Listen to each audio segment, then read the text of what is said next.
वज़ीर इत्तलात अताउल्लाह तारर और मामले खुसूसी तारिक फातमी भी साथ हैं।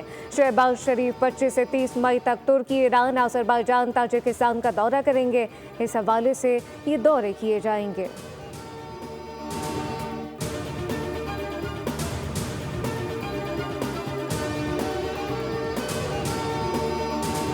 पाकिस्तान के जवाबी हमले में नुकसान उठाने और मैदान छोड़ने वाला भारत तहकीकात से भागने लगा। भारत ने राफेल तैयारों की जांच के लिए भेजे गए फ्रांसीसी तफ्तीशी कमीशन को कबूल करने से इनकार कर दिया। इन्हें तहकीकात की इजाज़त नहीं दी गई।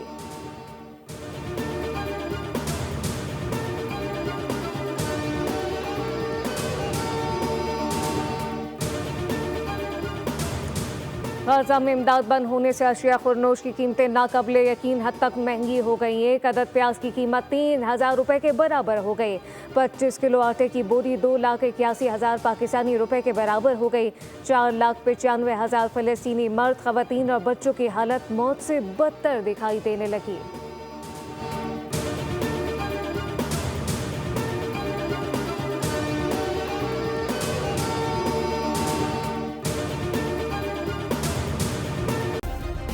सब्सक्राइब करें और बेल दबाएं ताकि कोई खबर रह न जाए।